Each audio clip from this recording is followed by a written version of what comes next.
ಚಿತ್ತಾಪುರ ಪ್ರಿಯಾಂಕ್ ಖರ್ಗೆ, ಸಚಿವ ಪ್ರಿಯಾಂಕ್ ಖರ್ಗೆ ಅವರ ವಿಧಾನಸಭಾ ಕ್ಷೇತ್ರ. ಸದ್ಯ ರಾಜ್ಯದಲ್ಲಿ ಸಾರ್ವಜನಿಕ ಸ್ಥಳಗಳಲ್ಲಿ RSSನ ಕಾರ್ಯಕ್ರಮ ಇರಬಹುದು, ಅಂತಹ ಯಾವುದೇ ಸಂಘಟನೆಗಳು, ಅದು ಲೆಫ್ಟ್ ಟು ರೈಟು ಯಾವುದೇ ಇರಬಹುದು, ಸಂಘಟನೆಗಳ ಕಾರ್ಯಕ್ರಮಗಳಿಗೆ ಒಂದು ಅನುಮತಿ ತಗೊಂಡೇ ಮಾಡಬೇಕು ಅನ್ನುವಂಥ ಒಂದು ಪಾರ್ಷಿಯಲ್ ಬ್ಯಾನ್ ಮುಖ್ಯಮಂತ್ರಿಗಳಿಗೆ ಪತ್ರ ಬರೆದ ಮೇಲೆ ಇಂಥದ್ದೊಂದು ಆದೇಶ ಬಂದಿರುವಂಥದ್ದು. ಇದಕ್ಕೆ ಪೂರಕವಾಗಿ RSS 100 ವರ್ಷಗಳನ್ನು ಪೂರೈಸಿದ ಸಂದರ್ಭದಲ್ಲಿ ಹಲವು ಕಡೆ RSS ತನ್ನ ಸಂಚಲನವನ್ನು ಮಾಡೋದಕ್ಕೆ ಮುಂದಾಗಿರುವಂಥದ್ದು. ಚಿತ್ತಾಪುರದಲ್ಲೂ ಕೂಡ ತಹಶೀಲ್ದಾರ್ ಅವರಿಗೆ ಪರ್ಮಿಷನ್ ಕೇಳಿತ್ತು, ಪರ್ಮಿಷನ್ ಕೊಡಲಿಲ್ಲ. ಅದಕ್ಕೆ ಬೇರೆ ಕಾರಣ ಕೊಟ್ಟರು ಅವರು. ಏನು ಕಾರಣ? ಮತ್ತು ಅಶೋಕ್ ಅವರು ಇಲ್ಲಿ ಎಲ್ಲೋ ಒಂದು ಕಡೆ ಕಲಬುರ್ಗಿಯನ್ನು, ಅದು ಪಾಕಿಸ್ತಾನದಲ್ಲಿದೆಯೋ ಅಥವಾ ರಾಜಾಕಾರರ ರಿಪಬ್ಲಿಕ್ ಆಗಿದೆಯೋ ಅನ್ನೋ ರೀತಿಯಲ್ಲಿ ಮಾತಾಡಿದ್ದಾರೆ. ಈ ಮಾತು ಕೂಡ ಇಲ್ಲಿ ಮುಖ್ಯ ಆಗುತ್ತೆ. ಜೊತೆಯಲ್ಲಿ SOP ಅಂತಿದೆ. ಕೋರ್ಟಲ್ಲಿ RSS ಪರ ಯಾರು ವಾದಿಸಿದ್ರು ಅವರು ಕೂಡ ಹೇಳಿದ್ದಾರೆ, ಶಾಂತಿಯುತವಾಗಿ ನಾವು 250 ಸಭೆಗಳನ್ನು ನಡೆಸಿದ್ದೀವಿ, ನಮಗೆ ಅನುಮತಿ ಕೊಡಿ ಅಂತ ಕೇಳಿದ್ದಾರೆ. ಒಂದು ಚೂರು ಸಮಸ್ಯೆ ಆದರೆ ಏನಾಗುತ್ತೆ? ಯಾಕಂದರೆ 2025 ಸಾಲಿನ ಕರ್ನಾಟಕ ಜನಸಂದಣಿ ನಿಯಂತ್ರಣ ವಿಧೇಯಕ ಏನು ಹೇಳುತ್ತೆ, ಇದು ಮುಖ್ಯ ಆಗತ್ತೆ. ಅದು RSS ಇರಲಿ, ಲೆಫ್ಟ್ನ ಯಾವುದೇ ಒಂದು ಸಂಘಟನೆ ಇರಲಿ, ಅಥವಾ ಅಲ್ಲಿ ಭೀಮ್ ಆರ್ಮಿ ಕೂಡ ಪಥಸಂಚಲನ ಮಾಡಬೇಕು ಅಂತ ಪರ್ಮಿಷನ್ ಕೇಳ್ತು ಒಂದೇ ದಿನ ಭಾನುವಾರ. ಅದು RSS ಪಥಸಂಚಲನದ ಸಮಯಕ್ಕೆ ಸರಿಯಾಗಿ. ಒಂದು ಕಡೆ RSS ಜೈ ಶ್ರೀರಾಮ್ ಅಂತ ಹೇಳೋಕೆ ಪಥಸಂಚಲನ ಮಾಡಬೇಕು ಅಂತ ಕೇಳ್ತು. ಮತ್ತೊಂದು ಕಡೆ ಭೀಮ್ ಆರ್ಮಿ ಜೈ ಭೀಮ್ ಅನ್ನುವಂತಹ ಉದ್ಘೋಷವನ್ನು ಮೊಳಗಿಸ್ಲಿಕ್ಕೂ ಕೂಡ ಪಥಸಂಚಲನ ಮಾಡ್ತೀವಿ ಅಂತ ಪರ್ಮಿಷನ್ ಕೇಳಿತು. ಇಬ್ಬರೂ ಒಟ್ಟಿಗೆ ಕೇಳಿದ್ದ ಕಾರಣಕ್ಕೋಸ್ಕರ ತಹಶೀಲ್ದಾರ್ ಅವರು ಪರ್ಮಿಷನನ್ನು ಕೊಡಲಿಲ್ಲ. ಆದರೆ RSS ಬ್ಯಾನರ್ ಬಂಟಿಂಗ್ಸ್ ಕಟ್ಟೋದಕ್ಕೂ ಕೂಡ ಒಂದಷ್ಟು ಹಣವನ್ನು ಕೂಡ ಪಾವತಿ ಮಾಡಿ ರಶೀದಿ ಪಡೆದಿತ್ತು. ಇಬ್ಬರೂ ಕೂಡ ಒಟ್ಟಿಗೆ ಬಂದಾಗ ಅದು ಕಷ್ಟ ಆಗಬಹುದು ಅನ್ನುವಂಥದ್ದು ತಹಶೀಲ್ದಾರ್ ಅವರ ಒಂದು ನಿರ್ಧಾರವೂ ಆಗಿತ್ತು. ಅದೇ ಕಾರಣಕ್ಕೋಸ್ಕರನೇ ಅವರು ಯಾವುದೇ ಒಂದು ಪರ್ಮಿಷನನ್ನು ಕೊಟ್ಟಿರಲಿಲ್ಲ. ಯಾಕಂದರೆ ಇಲ್ಲಿ ತುಂಬ ಮುಖ್ಯವಾಗಿ ಇಬ್ಬರೂ ಕೂಡ ಒಂದು ಪಥಸಂಚಲನವನ್ನು ಮಾಡ್ತೀವಿ ಅಂತ ಮುಂದೆ ನಿಂತಾಗ, ಯಾಕಂದರೆ ಇಬ್ಬರೂ ಕೂಡ ಹೇಳುವಂಥದ್ದು ಸಂವಿಧಾನದ ಪರಿಚ್ಛೇದ 19(1)B ಮತ್ತು 1D ವಿಧಿಗಳಲ್ಲಿ ಲಭ್ಯವಿರುವ ರೀತಿಯಲ್ಲಿ ನಮಗಿದು ಹಕ್ಕು, ಚಳುವಳಿ ನಡೆಸುವಂತಹ ಹಕ್ಕು ಸಂವಿಧಾನ ನಮಗೆ ಕೊಟ್ಟಿದೆ ಅಂತ ಹೇಳಿರುವಂಥದ್ದು. ಹಕ್ಕು ಸರಿ, ಆದರೆ ಎಲ್ಲೋ ಒಂದು ಕಡೆ ಸಾರ್ವಜನಿಕವಾಗಿ ಸಭೆ ಸೇರುವಂತಹ ಒಂದು ಸಂದರ್ಭದಲ್ಲಿ ಸಮಾಜದ ಶಾಂತಿಗೆ ಭಂಗವನ್ನುಂಟು ಮಾಡಿದ್ರೆ ಅದು ಕಾನೂನಿನ ಅಡಿಯಲ್ಲಿ ಅಪರಾಧವಾಗುತ್ತೆ.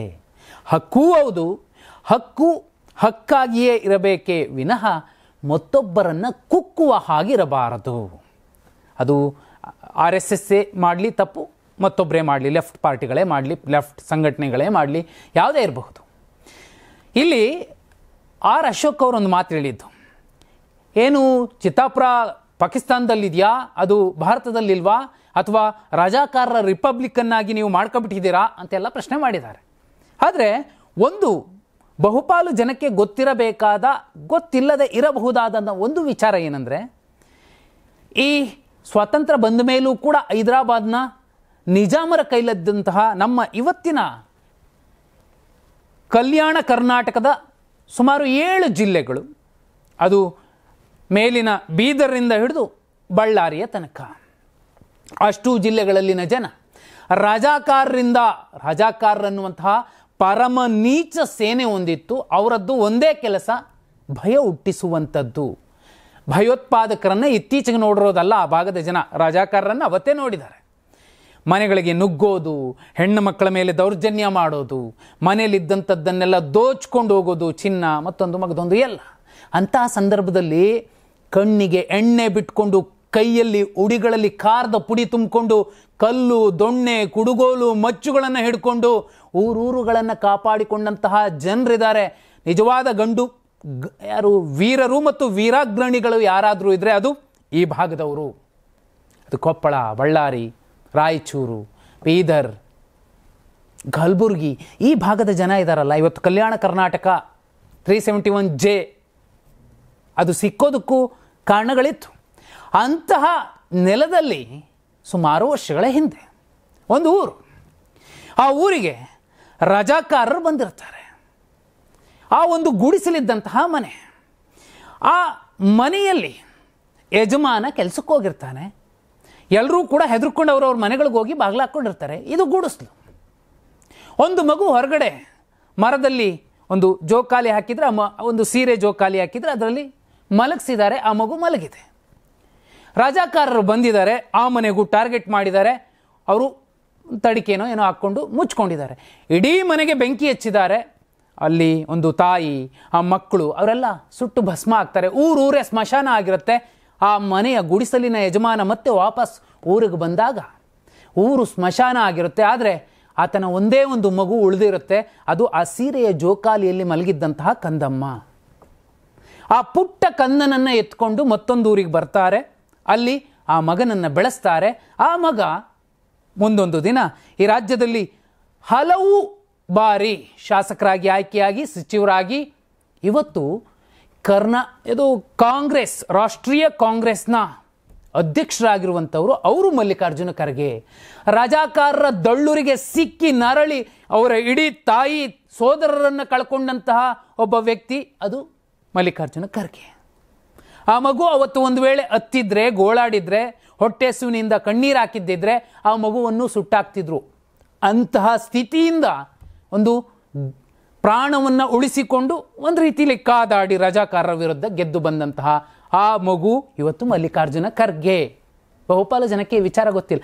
ಅಂತಹ ಖರ್ಗೆ ಅವರಿಗೆ ಆರ್ ಅಶೋಕ್ ಅವರು ಹೊಂದಾಣಿಕೆ ರಾಜಕಾರಣ ಇಲ್ಲದಿದ್ದರೆ ಗೆಲ್ಲೋದೇ ಇಲ್ಲದೆ ಇರುವಂತಹ ಒಬ್ಬ ನಾಯಕ, ಅಂತಹ ಒಬ್ಬ ಹಿರಿಯ, ಒಬ್ಬ ನಾಡಿನ ಅತ್ಯಂತ ಹಿರಿಯ ದಲಿತ ನಾಯಕನನ್ನು ಅಥವಾ ಅವರ ಕುಟುಂಬದ ಮಗದೊಬ್ಬರನ್ನು ತುಂಬ ತುಚ್ಛವಾಗಿ ರಾಜಕಾರರ ರಿಪಬ್ಲಿಕ್ ಅಂತ ಕರೆಯುವಂಥದ್ದು ಅಗತ್ಯ ಇರಲಿಲ್ಲವೇನೋ. ಕಾನೂನಿನ ಚೌಕಟ್ಟಿನಲ್ಲಿ RSS ಸಂಚಲನಕ್ಕೆ ಕಾನೂನು ಅವಕಾಶ ಕೊಡುತ್ತೆ. 2ನೇ ತಾರೀಕು ಏನೋ ಕೊಟ್ಟಿದೆ, ನವೆಂಬರ್. ಆದರೆ ಒಬ್ಬ ವಿಪಕ್ಷ ನಾಯಕನಾಗಿ ಒಂದು ಹದ್ದು ಬಸ್ತಿನಲ್ಲಿ ಟೀಕೆ ಟಿಪ್ಪಣಿಗಳನ್ನು, ವಿರೋಧಗಳನ್ನು ವ್ಯಕ್ತಪಡಿಸಬೇಕಾಗುತ್ತೆ. ಆದರೆ ಆರ್ ಅಶೋಕ್ ಅವರು ಅದು ಯಾವ ಕಾರಣಕ್ಕೋಸ್ಕರ ಅವರನ್ನು ವಿಪಕ್ಷ ನಾಯಕರನ್ನಾಗಿ ಮಾಡಿದ್ರೂ ಗೊತ್ತಿಲ್ಲ. ಒಂದು ಈ ಸಣ್ಣ ಪುಟ್ಟ ನಾಯಕರನ್ನು ಟಾರ್ಗೆಟ್ ಮಾಡೋದು ಬಿಟ್ಟರೆ ಸರ್ಕಾರವನ್ನು ಸರಿಯಾಗಿ ಆ ಸರ್ಕಾರಕ್ಕೆ ಬಿಸಿ ಮುಟ್ಟಿಸುವಂತಹ ಒಂದೇ ಒಂದು ಕೆಲಸವನ್ನು ಕೂಡ ಅಶೋಕ್ ಅವರು ಸರಿಯಾಗಿ ಮಾಡಲಿಲ್ಲ ಅನ್ನೋದನ್ನು ಅವರದ್ದೇ ಪಕ್ಷದ ಕೆಲ ನಾಯಕರು ಹೇಳ್ತಾರೆ. ಇದೆಲ್ಲವೂ ಒಂದು ಕಡೆ. ಆದರೆ ಕೋರ್ಟಲ್ಲಿ RSS ಪರವಾಗಿ ವಾದಿಸಿದಂತಹ ವಕೀಲರು ಹೇಳಿದ್ದು, ನಾವು 250ಕ್ಕೂ ಹೆಚ್ಚು ಕಡೆ ಅತ್ಯಂತ ಶಾಂತಿಯುತವಾಗಿ ಪಥಸಂಚಲನವನ್ನು ಮಾಡಿದ್ದೀವಿ ಅಂತ. ಈಗ ಚಿತ್ತಾಪುರದ ಶಾಸಕರು, ಸಚಿವರು ಪ್ರಿಯಾಂಕ್ ಖರ್ಗೆ ಅವರು ಇಂಥದ್ದೆಲ್ಲ ಯಾಕೆ ಬೇಕಿದೆ ಅನ್ನುವ ಕಾರಣಕ್ಕೋ, ಅಥವಾ ಅಮಾಯಕರು, ಹಿಂದುಳಿದ ಸಮುದಾಯದ ಮಕ್ಕಳು ಅಥವಾ ದಲಿತ ಸಮಾಜದ ಮಕ್ಕಳನ್ನು ಧರ್ಮದ ಹೆಸರಿನಲ್ಲಿ ಒಂದು ಸಿದ್ಧಾಂತವನ್ನು ಅವರ ಮೆದುಳಿಗೆ ತುಂಬಿ ಅವರನ್ನು ಹಾಳು ಮಾಡ್ತಿದ್ದಾರೆ ಅನ್ನೋ ಕಾರಣಕ್ಕೋ ಏನೋ. ಯಾಕಂದರೆ ಅವರ ಹಲವು ಭಾಷಣಗಳಲ್ಲಿ ಅದನ್ನೇ ಹೇಳ್ತಾರೆ. BJPಯ ನಾಯಕರ ಮಕ್ಕಳಾಕೆ ಗಣವೇಷಧಾರಿಗಳಾಗಿ ಬರೋದಿಲ್ಲ ಅಂತ ಹೇಳ್ತಾರೆ. ಅದು ಅವರ ವೈಯಕ್ತಿಕ. ಅವ್ರ ಮಕ್ಕಳನ್ನು ಅವರು ಫಾರಿನಲ್ಲಿ ಓದಿಸ್ಕೊಂಡು ಅವರ ಬೆಂಬಲಿಗರ ಮಕ್ಕಳನ್ನು ಅವರು RSSನ ಗಣವೇಷಧಾರಿಗಳಾಗಿ ಕರ್ಕೊಬಂದು ಪ್ರೊಟೆಸ್ಟ್ಗಳಿಗೆ ಮತ್ತೊಂದುಗಳಿಗೆ ಬಳಸಬಹುದು, ಅಥವಾ ಕೇಸ್ಗಳು ಹಾಕಿಸ್ಕೊಂಡು ಜೈಲಿಗೆ ಕಳಿಸಬಹುದು. ಅದು ಅವ್ರಿಗೆ ಬಿಟ್ಟಿದ್ದು, ಆ ಪಕ್ಷದ್ದು. ಒಬ್ಬ ವಿಪಕ್ಷದ ನಾಯಕನಾಗಿ ಖರ್ಗೆ ಅವರು ವಿರೋಧಿಸಿದರು. ಆದರೆ RSSನ ಬ್ಯಾನ್ನ ಸೂಕ್ಷ್ಮ ವಿಚಾರ ಏನು? ಇಲ್ಲಿ RSS ಅನ್ನು ಯಾರೂ ಕೂಡ ಬ್ಯಾನ್ ಮಾಡಿಲ್ಲ. ಆದರೆ ಸಾರ್ವಜನಿಕ ಸ್ಥಳಗಳಲ್ಲಿ ಒಂದೊಂದು ಸಂಘಟನೆಗಳು ಯಾವ ರೀತಿ ಕಾರ್ಯಕ್ರಮಗಳನ್ನು ಮಾಡಬೇಕು, ಮಾಡೋಕ್ಕೂ ಮುಂಚೆ ಎಂತಹ ಪರ್ಮಿಷನ್ ತಗೋಬೇಕು ಅನ್ನೋದನ್ನು ಒಂದು ಕಾನೂನನ್ನು, ಒಂದು ನಿಯಮವನ್ನು ಹೊಸದಾಗಿ ಮಾಡಿಲ್ಲ. ಇದೇ ಜಗದೀಶ್ ಶೆಟ್ಟರ್ ಅವರ ಕಾಲದಲ್ಲಿ ಮಾಡಿದ್ದಂತಹ ನಿಯಮವನ್ನು ಈಗ ಮತ್ತೆ ಬೆಳಕಿಗೆ ತಂದಿರುವಂಥದ್ದು ಕಾಂಗ್ರೆಸ್ ಸರ್ಕಾರ. ಹೇಳಿ ಕೇಳಿ ಪ್ರಿಯಾಂಕ್ ಖರ್ಗೆ ಅವರ ಒಂದು ಪ್ರಚೋದನೆ, ಅದಕ್ಕೆ RSS ಪ್ರತಿಕ್ರಿಯೆ ಕೊಡುವ ರೀತಿಯಲ್ಲಿ, ಕ್ರಿಯೆಗೆ ಪ್ರತಿಕ್ರಿಯೆ ಅನ್ನೋ ರೀತಿಯಲ್ಲಿ ಬಸವರಾಜ ಬೊಮ್ಮಾಯಿ ಅವರು ತುಂಬ ಚೆನ್ನಾಗಿ ಹೇಳಿ 66 ಸ್ಥಾನಕ್ಕೆ BJPಯನ್ನು ತಂದರು, ಕ್ರಿಯೆಗೆ ತಕ್ಕ ಪ್ರತಿಕ್ರಿಯೆ ಅಂತ. ಅದೇ ರೀತಿ ಏನಾದ್ರೂ ಚಿತ್ತಾಪುರದಲ್ಲಿ ಕ್ರಿಯೆಗೆ ತಕ್ಕ ಪ್ರತಿಕ್ರಿಯೆ ಅನ್ನುವಂತಹ ನಿಟ್ಟಿನಲ್ಲಿ ಈ ಕಡೆ ಜೈ ಭೀಮ್ ಅನ್ನುವಂತಹ ನೀಲಿ ಸೇನೆ, ಜೈ ಶ್ರೀರಾಮ್ ಅನ್ನುವಂತಹ ಕೇಸರಿ ಸೇನೆ, ಇವೆರಡರ ಮಧ್ಯೆ ಸಮಸ್ಯೆ ಆದರೆ ಕೋರ್ಟ್ ಅದನ್ನೇ ಹೇಳಿದೆ. ತಹಶೀಲ್ದಾರರು ಕೂಡ ಅದನ್ನೇ ಹೇಳಿದ್ದಾರೆ, ಸಮಸ್ಯೆ ಆಗಬಾರ್ದು, ಸಮಾಜದ ಸ್ವಾಸ್ಥ್ಯ ಹಾಳಾಗಬಾರ್ದು, ಶಾಂತಿ ಭಂಗ ಆಗಬಾರ್ದು ಅಂತ. ಇದೆಲ್ಲವೂ ಯಾಕೆ ಹೇಳ್ತಿರೋದು ಅಂದರೆ 2025 ಸಾಲಿನ ಕರ್ನಾಟಕ ಜನಸಂದಣಿ ನಿಯಂತ್ರಣ ಒಂದು ವಿಧೇಯಕ ಏನಿದೆ, ಕಾರ್ಯಕ್ರಮಗಳನ್ನು ಮಾಡುವಾಗ, ಗುಂಪುಗೂಡುವಾಗ ಅಂತಹ ಸ್ಥಳಗಳಲ್ಲಿ ಜನಸಂದಣಿ ನಿರ್ವಹಣೆ ಹೇಗೆ ಮಾಡಬೇಕು ಅನ್ನುವಂತಹ ಒಂದು ವಿಧೇಯಕವನ್ನು ತಂತು. ಯಾಕೆ? ಇದೇ RCB ವಿಜಯೋತ್ಸವದ ಸಂದರ್ಭದಲ್ಲಿ ಕಾಲು ತುಳಿತ ಆಗಿ 11 ಮಂದಿ ಸಾವನ್ನಪ್ಪಿದ್ರು. ಆ ನಂತರದಲ್ಲಿ ಅದಕ್ಕೊಂದು SOP ತಂತು, ಸ್ಟ್ಯಾಂಡರ್ಡ್ ಆಪರೇಟಿಂಗ್ ಪ್ರೊಸೀಜರ್. ಈ ನಿಯಮಗಳನ್ನು, ಈ ಕಾಯ್ದೆಯ, ಈ ವಿಧೇಯಕದ ನಿಯಮಗಳನ್ನು ಉಲ್ಲಂಘನೆ ಮಾಡಿದ ಸಂಘಟನೆಗಳಿಗೆ ದಂಡ ಮತ್ತು ಜೈಲು ಶಿಕ್ಷೆಗೆ ಅವಕಾಶ ಇರುವಂಥದ್ದು. ಅತ್ಯಂತ ಸೂಕ್ಷ್ಮವಾದ ವಿಚಾರ. ಯಾರಿಲ್ಲಿ ಜವಾಬ್ದಾರಿ ತಗೊಂಡು RSS ಪಥಸಂಚಲನ ಮಾಡಿಸ್ತಾರೋ ಅಥವಾ ದಲಿತ್ ಭೀಮ್ ಆರ್ಮಿಯ ಪಥಸಂಚಲನ ಮಾಡಿಸ್ತಾರೋ ಗೊತ್ತಿಲ್ಲ, ಮೆರವಣಿಗೆಗಳು ಅಂತ ಅಂದ್ಕೊಳ್ಳೋಣ. ಒಂಚೂರು ಹೆಚ್ಚು ಕಮ್ಮಿ ಆದರೆ ಏನಾಗುತ್ತೆ? ತುಂಬ ಸೂಕ್ಷ್ಮವಾದಂತಹ ವಿಧೇಯಕ ಹೇಳೋದೇನು? ಕಾರ್ಯಕ್ರಮಗಳನ್ನು ಆಯೋಜನೆ ಮಾಡುವ ಸಂದರ್ಭದಲ್ಲಿ ಸಂಘಟಕರೇ ಸಾರ್ವಜನಿಕರ ಸುರಕ್ಷತೆಯನ್ನು ಕಾಪಾಡುವ ನಿಟ್ಟಿನಲ್ಲಿ ಹೊಣೆಗಾರಿಕೆಯನ್ನು ಹೊರಬೇಕಾಗತ್ತೆ. ಸಣ್ಣದೊಂದು ಸಮಸ್ಯೆ ಆದ್ರೂ ಬುಲ್ಡೋಜರ್ ಬಾಬಾ ಯಾವುದೋ ಯಾರನ್ನೋ ಟಾರ್ಗೆಟ್ ಮಾಡಿ ಅಥವಾ ಅವ್ರ ಮನೆಗಳನ್ನು ಹೋಳಿಸಿದ್ರೆ ಅಥವಾ ಈ ಥರದ್ದೇನೋ ಪ್ರೊಟೆಸ್ಟ್ ಮಾಡಿ ಸಾರ್ವಜನಿಕ ಆಸ್ತಿ ಪಾಸ್ತಿ ಹಾಳು ಮಾಡಿದ್ರೆ ಆ ಹಣ ಕಿತ್ಕೊಬರ್ಬೇಕು ಅಂತ ಏನು ಹೇಳಿದ್ರು ಅಥವಾ ಅಲ್ಲಿಂದಲೇ ವಸೂಲಿ ಮಾಡಬೇಕು, ಅದೇ ರೀತಿಯ ಜವಾಬ್ದಾರಿಗಳನ್ನು ಹೊತ್ಕೋಬೇಕಾಗತ್ತೆ.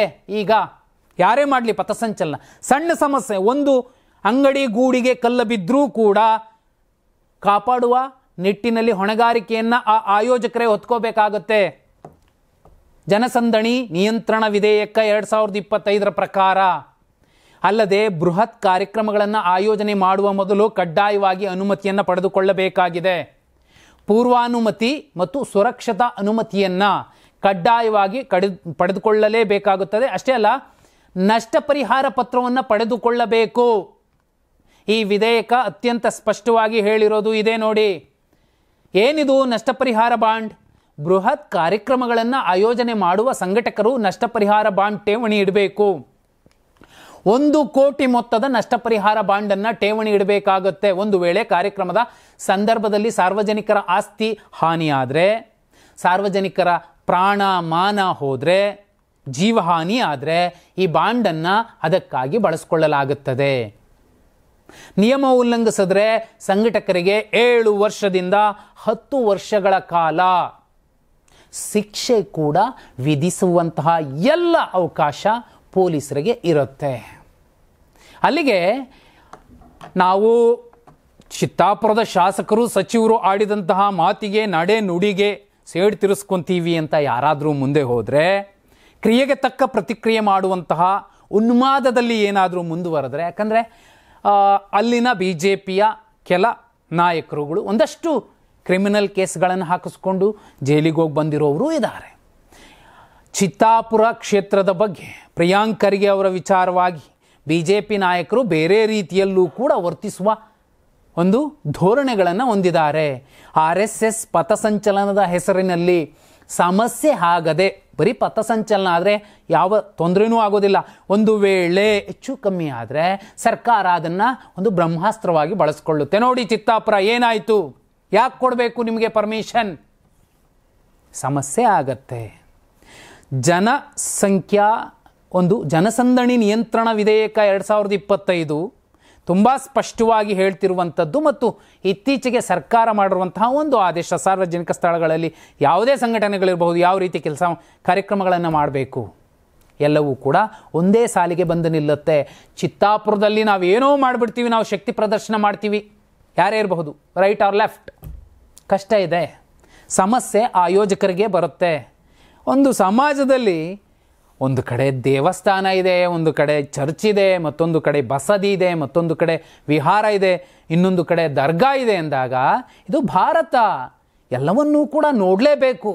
ಇಲ್ಲ ನಾವು ಈ ಕಡೆನೂ ಹೊಡಿತೀವಿ ಈ ಕಡೆನೂ ಹೊಡಿತೀವಿ ಅಂದರೆ ಆ ಕಡೆನೂ ಹೊಡೆಯೋರು ಇರ್ತಾರೆ. ಹಾಗಂತ ಮನುಷ್ಯ ಅಂತ ಯಾರನ್ನಂತಾರೆ?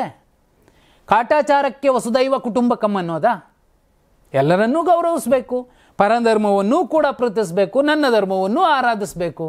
ಅದನ್ನು ಬಿಟ್ಟು ಇಲ್ಲ ಹೀಗೆ, ಇಲ್ಲಿ ಈ ಭಾರತದಲ್ಲಿ ನನ್ನ ಧರ್ಮದ ಜೊತೆಯಲ್ಲಿ ಧರ್ಮದ ಎಲ್ಲ ಆಚಾರ ವಿಚಾರಗಳನ್ನು ನಾನು ಮನೆಯಲ್ಲೂ ಮಾಡಬಹುದು, ಬೀದಿಯಲ್ಲೂ ಮಾಡಬಹುದು. ಬೀದಿಯಲ್ಲಿ ಮಾಡೋದಕ್ಕೂ ಒಂದು ಚೌಕಟ್ಟಿರುತ್ತೆ.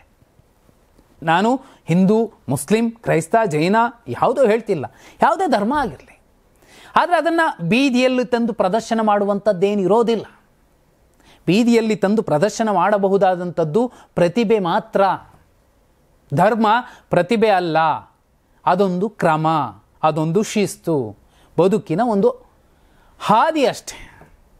ಅದನ್ನು ನನ್ನ ಪೂರ್ವಜರು ಏನು ಹೇಳ್ಕೊಂಬಂದರು, ನಾನು ಅದನ್ನು ಪಾಲಿಸ್ತೀನಿ. ಅಥವಾ ಇಂಥದ್ದನ್ನು ಮಾಡಬೇಡಪ್ಪ, ಇದು ಕೆಟ್ಟದ್ದು ಅಂದರೆ ಅದನ್ನು ಮಾಡೋದಿಲ್ಲ. ಅದು ಧರ್ಮ. ಯಾವುದು ಒಳ್ಳೆಯದ್ದು, ಯಾವುದು ಬದುಕನ್ನು ಹಸನಾಗಿಸುತ್ತೆ, ಇಂಥದ್ದನ್ನು ಓದಿದ್ರೆ ನಾವು ಹಿಂಗಾಗ್ತೀವಿ ಅನ್ನೋದಿದೆಯಲ್ಲ, ಅದೇ ಧರ್ಮ. ಆ ಕಾರಣಕ್ಕೋಸ್ಕರ ಇಲ್ಲಿ ಆರ್ ಎಸ್ ಎಸ್ ಲೆಕ್ಕ, ಎಡ ಸಂಘಟನೆಗಳ ಒಂದು ಯಾವುದೋ ಒಂದು ಕಾರ್ಯಕ್ರಮಗಳು, ಅದು ಅವ್ರ ಲೆಕ್ಕ. ಇಲ್ಲಿ ಎಡ ಬಲ ಅನ್ನೋದಲ್ಲ, ಕೆಟ್ಟದ್ದು ಒಳ್ಳೆಯದು ಅನ್ನೋದಲ್ಲ, ಯಾವುದು ಸರಿ ಅದು ಸಮಾಜಕ್ಕೆ ಬೇಕು, ಅಷ್ಟನ್ನೇ ನಾವು ಕೂಡ ಪಾಲಿಸಬೇಕು. ಇಲ್ಲ ಅಂದರೆ ಎಲ್ಲ ಈ ಕಾನೂನಿನ ಚೌಕಟ್ಟುಗಳ ಅಡಿಯಲ್ಲಿ ತಪ್ಪು ಯಾರೇ ಮಾಡಿದ್ರು ತಪ್ಪು ತಪ್ಪೆ.